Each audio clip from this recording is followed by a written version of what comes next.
మీ ఎలాంటి వ్యాపార ప్రకటనలకైనా వెంటనే మా ఛానల్ సంప్రదించండి.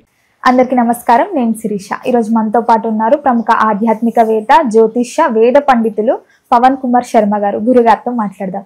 గురుగారు నమస్కారం. శ్రీమాత్రే నమః. గురుగారు, ముఖ్యంగా ఈ నవంబర్ మాసంలో ద్వాదశి అయిన మేషరాశి వారికి ఎలా ఉండబోతుందంటారు?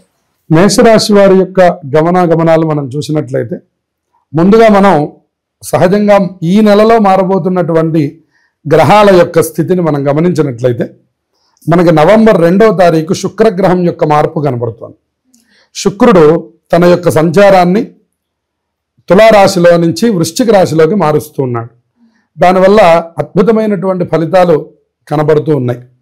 ఎప్పుడైతే మేషరాశి వాళ్ళకి 8వ స్థానంలోకి శుక్రుడు యొక్క మార్పు జరుగుతుందో, అది ఆనందకరమైనటువంటి వాతావరణంగా మనకు కనబడుతూ ఉన్నది.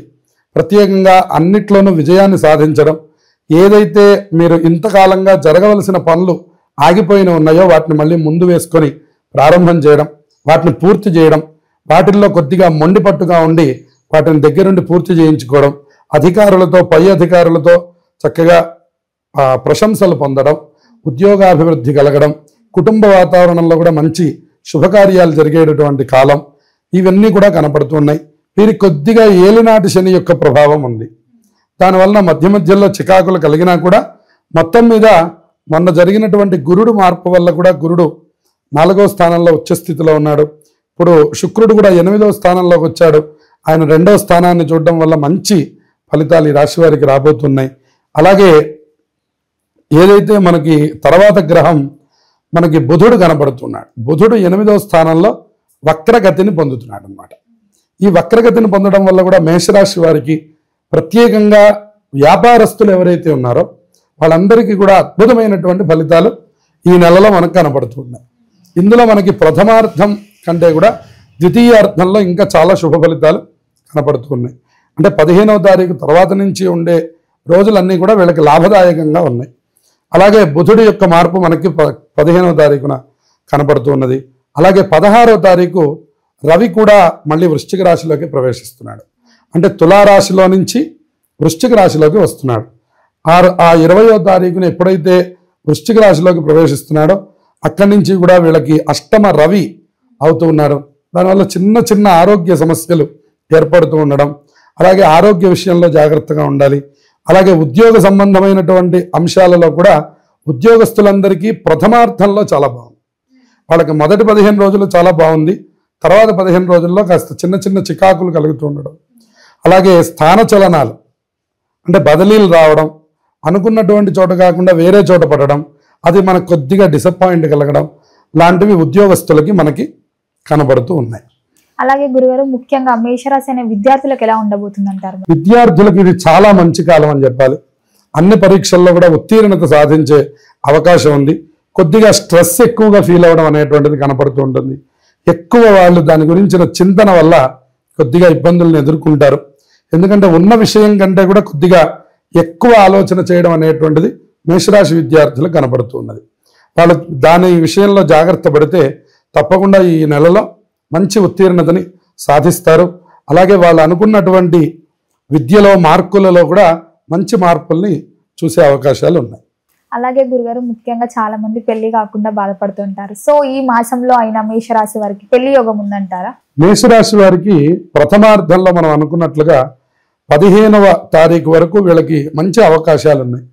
ఆ లోపల కనుక వీళ్ళు చేసే ప్రయత్నాలు, అలాగే వాళ్ళు తీసుకునే నిర్ణయాలు, అవన్నీ కూడా వివాహానికి సంబంధించి చాలా మంచి ఫలితాలు ఇస్తాయి. ఎప్పుడైతే సూర్యుడు ప్రవేశిస్తున్నాడో 16వ తారీఖు, అక్కడి నుంచి మాత్రం అవకాశాలు కొద్దిగా తగ్గుముఖం పడతాయి. ఎందుకంటే అష్టమంలో రవి యోగించడు, అందువల్ల కొద్దిగా అనుకూలం తక్కువగా ఉంటుంది. ఈ 2వ తారీఖు నుంచి 15వ తారీఖు మధ్యలో ఉండే కాలం మీరు తీసుకునే వివాహ ప్రయత్నాలు, వివాహ నిర్ణయాలు అన్ని శుభ ఫలితాలను ఇస్తాయి. అలాగే గురుగారు, సంతానం లేకుండా బాధపడేవారు చాలా మంది ఉన్నారు ఈ రాశి వాళ్ళు. సో వాళ్ళకి ఏదన్నా సంతాన యోగం ఉందంటారా ఈ మాసం? సంతాన యోగం వీళ్ళకి మొన్న గురుడు మారిన దగ్గర నుంచే అనుకూలమైన వాతావరణం కనబడుతున్నది కనుక సంతాన ప్రయత్నాలు కూడా చక్కటి అనుకూలాన్ని ఇస్తాయి. మరి ఎవరైతే సంతానం కోసం కోరుకొని చేస్తున్నారో వాళ్ళకి మనం ఇందాక చెప్పుకున్నట్టుగా మంగళవార పరిహారాలు పాటించడం, అలాగే వీరికి ఏలినాటి శని జరుగుతోంది కాబట్టి ఏలినాటి శనికి సంబంధించి శనివారం, మనం ఇప్పటికి శనివారం పండగలు సుమారు 3 పండగలు చెప్పుకున్నాం. కాబట్టి ఈ ఏకాదశి మొట్టమొదటి ఏకాదశి 1వ తారీఖు శనివారం వస్తోంది, మళ్ళీ 8వ తారీఖు సంకష్టహర చతుర్థి వస్తోంది, మళ్ళీ తర్వాత శనివారం కూడా మళ్ళీ ఏకాదశి వస్తున్నది. కాబట్టి ఈ 3 రోజులు కూడా ప్రతి శనివారం కూడా వాళ్ళ కాలభైరవ అష్టకం చదువుకోవడం, కుదిరితే కాలభైరవ స్వామి దర్శనం చేయడం. ఒకవేళ కాలభైరవ స్వామి మా దగ్గరలో లేడండి అంటే గనక ఆంజనేయ స్వామి వారిని దర్శనం చేయడం. దీని ద్వారా వీళ్ళకి శనిదోష పరిహారం కలుగుతుంది. అలాగే సంతానం కలగడానికి మంగళవారం రోజున పుట్టలో పాలు పోసి వేడుకున్నట్లయితే గురుబలం ఉండడం వల్ల వీళ్ళకి మంచి శుభయోగాలు ఉన్నాయి. అలాగే గురుగారు, ఈ మాసంలో వీళ్ళకి వ్యాపార పట్ల బాగుంటుంది అన్నారు. సో వీళ్ళు ఎవరైనా సొంత బిజినెస్ స్టార్ట్ చేయాలనుకుంటే ఈ మేషరాశి వాళ్ళు ఎలాంటి బిజినెస్ స్టార్ట్ చేయాలంటారు? మేషరాశి వారికి అన్ని విధాలా అనుకూలంగానే ఉంటుంది. అంతేకాకుండా ఏ రంగంలో ఉన్నటువంటి వాళ్ళకి ఆ రంగంలో అభివృద్ధి అనేటటువంటిది కనపడుతున్నది. కానీ అభివృద్ధి ఎంత స్థాయిలో కనపడుతున్నదో శని ప్రభావం వల్ల, అలాగే రవి మారుతున్న ప్రభావం వల్ల కొద్దిగా చికాకులు కూడా ఉంటూ ఉన్నాయి. కానీ బుధుడు ఎప్పుడైతే అష్టమంలో వక్రిస్తున్నాడో మంచి తెలివితేటలు వీళ్ళు కలిగి ఏ సమయానికి ఏ పని చేయాలో అది పూర్తి చేసుకొని వీలైనంత వరకు బయటపడగలిగే పరిస్థితులు మనకు చక్కగా కనబడుతూ ఉన్నాయి. వాళ్ళు ఏ రంగంలో ఉంటే వాళ్ళ జాతకాలని అనుసరించి వాళ్ళు తప్పకుండా ఆ రంగంలో ఆ కొత్త వ్యాపారాన్ని ప్రారంభించవచ్చు. ఆ రాశి వారికి ఇప్పుడు ధనపరంగా మంచి అనుకూలాలు ఉన్నాయి. విశేషంగా 15వ తారీఖు లోపల అనుకూలంగా ఉంది వాళ్ళకి. అలాగే గురుగారు, ఇప్పుడు ఈ మేషరాశి వారికి ఈ నవంబర్ 15 వరకు అనుకూలంగా ఉందంటున్నారు. సో మిగతా కూడా అనుకూలంగా ఉండాలంటే వీళ్ళు ఇంకా ఏ దైవాన్ని పూజించమంటారు? ఎలాంటి పరిహారాలు చేస్తారు? పరిహారాలు మనకి సుబ్రహ్మణ్య దేవాలయాన్ని దర్శిస్తూ ఉండడం, వీలైనంత వరకు వార నియమాలు కాకుండా ఎప్పుడు కుదిరితే అప్పుడు సుబ్రహ్మణ్యుడికి పూజ చేసుకుంటూ ఉన్నట్లయితే ఈ నెలని వాళ్ళు దిగ్విజయంగా పూర్తి చేయగలుగుతారు. మిగతా శని ప్రభావానికి సంబంధించి మనం ఇందాక చెప్పినట్టు ఆంజనేయ స్వామి స్తోత్రం చదువుకోవడం, ఆంజనేయ స్వామి దర్శనం చేయడం, కాలభైరవ అష్టకం మాత్రం ప్రతిరోజు చదువుకుంటే వీళ్ళకుండే చికాకులు ఇబ్బందులు తొలగిపోతాయి. నవంబర్ నెలంతా కూడా ఆధ్యాత్మికమైనటువంటి మాసం కింద చెప్పాలి. ఎందుకంటే ఇందులోనే కార్తీక మాసం నడుస్తున్నది. ఇందులో అనేకమైనటువంటి పర్వదినాలు ఈ నవంబర్ నెలలో మనకి కనబడుతున్నాయి. అందులో మనం ముఖ్యంగా గమనిస్తే నవంబర్ 1వ తారీఖు కార్తీక శుద్ధ ఏకాదశి కనబడుతున్నది. దానికి మనం ఉత్థాన ఏకాదశి అని పిలుస్తారు. శ్రీ మహావిష్ణువు ఆషాఢ మాసంలో వచ్చే తొలి ఏకాదశి రోజున నిద్రలోకి శయన ఏకాదశి అనే దీంతో నిద్రలోకి ప్రవేశించి మళ్ళీ 4 మాసాల తర్వాత అంటే శ్రావణం, భాద్రపదం, ఆశ్వీజం, కార్తీక శుద్ధ ఏకాదశి రోజున ఉత్థాన ఏకాదశి అంటే ఈ రోజున మళ్ళీ నిద్ర లేచేటటువంటి రోజు అని చెప్తూ ఉంటారు. ఈ 4 నెలలను చాతుర్మాస్యలు అని పిలుస్తారనమాట.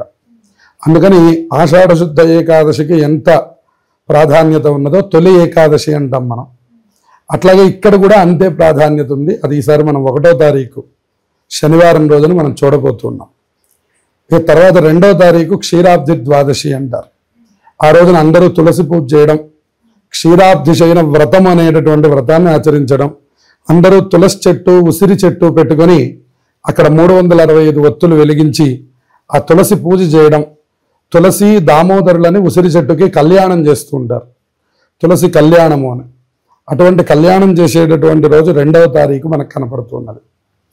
ఆ తర్వాత మనకి 5వ తారీఖు పౌర్ణమి కనపడుతున్నది, బుధవారం. 5వ తారీఖున పౌర్ణమాస్య రావడం అనేటువంటిది చాలా విశేషంగా ఈసారి బుధవారం వస్తున్నది. సంఖ్యాపరంగా చూసినా కూడా 5వ తారీఖు చాలా గొప్ప సంఖ్యగా మనకు కనపడుతున్నది. పౌర్ణమి రోజున కూడా చాలా విశేషమైనటువంటి క్రతువులు ఆచరిస్తారు మన వాళ్ళు. తెల్లవారుజామునే స్నానం చేయడం, దేవాలయానికి వెళ్ళడం, దీపాలు వెలిగించుకోవడం, ఆ దీపాలతో పాటు కొన్ని దీపములు దానం చేయడం, దీపదానములు చేస్తూ ఉంటారు. అలాగే దేవాలయంలో శివుడికి అభిషేకం చేస్తూ ఉండడం, అలాగే ఎన్ని వీలైతే అన్ని దీపాలు పెడుతూ ఉండడం, ఉదయం నుంచి సాయంత్రం వరకు ఉపవాసం ఉండడం, సత్యనారాయణ స్వామి వ్రతం చేస్తూ ఉండడం, ఇలా మనకి అనేకమైనటువంటి ఆధ్యాత్మిక కార్యక్రమాలకి కార్తీక పౌర్ణమి అత్యంత విశేషమైనటువంటిది. ఇక సాయంకాలానికి వచ్చేసరికి జ్వాలా తోరణం అని చేస్తారు. శివాలయాల్లో ఒక గడ్డితో వెలిగించినటువంటి ఒక జ్వాల మధ్యలో నుంచి శివపార్వతుల యొక్క ఉత్సవమూర్తుల్ని అటు ఇటు తిప్పుతారు. దాన్ని జ్వాలా తోరణం అంటారు. అది దర్శనం చేస్తే ఒక 10 జన్మలలో చేసిన పాపం పోతుంది అని చెప్తారు. అది కూడా ఈసారి మనకు 5వ తారీఖు మనకు కనపడుతున్నది. ఇక తర్వాత మనకి 8వ తారీఖు సంకష్టహర చతుర్థి ఉన్నది. సంకష్టహర చతుర్థి మనకి ప్రతి నెల వస్తూ ఉంటుంది. కానీ కార్తీక మాసంలో, శ్రావణ మాసంలో, మాఘ మాసంలో ఇటువంటి వాటికి ప్రత్యేకతల్ని చెప్పారు. కార్తీక మాసంలో వచ్చేటటువంటి సంకష్టహర చతుర్థి మళ్ళీ 8వ తారీఖు శనివారం రాబోతున్నది. అది కూడా చాలా విశేషమైనటువంటిది. ఎవరెవరైతే ఏలినాటి శనితో బాధపడుతున్నారో వాళ్ళు ఆ రోజున అందరూ ఉపవాసం ఉండి తప్పకుండా గణపతి ఆరాధన చేస్తే వాళ్ళందరికీ శని బాధలు తొలగిపోతాయని చెప్పారు. ఎందుకంటే మనందరికీ తెలిసిన కథ, శని భగవానుడు రోజు వచ్చి ప్రతి దేవతని కూడా ఆయన పీరియడ్ వచ్చినప్పుడు ఆయన తప్పకుండా ఆయన పీడిస్తాడు. అలా శివుడి దగ్గరికి రావడము మనకి తెలుసు. కానీ గణపతి దగ్గరికి వచ్చినప్పుడల్లా ఆయన రేపు రా అంటున్నాడు. ఆయన వచ్చిన ప్రతిసారి రేపు రా అంటున్నాడు. ఆయన ఎన్నిసార్లు చూసినా కూడా రేపు రా అంటున్నాడని చెప్పని ఆయన చివరికి వెళ్ళడం మానేసేట శని భగవాన్. అందుకని శని పీడలు ఉన్నటువంటి వాళ్ళకి గణపతి ఆరాధన చాలా విశేషమైనటువంటిది. మొత్తం మీద గురుగారు, ఈ నవంబర్ మాసంలో ఏ ఏ పర్వదినాలు ఉన్నాయి, మేషరాశి వారికి ఎలా ఉండబోతుందో తెలియజేసినందుకు ధన్యవాదాలు. శుభమస్తు.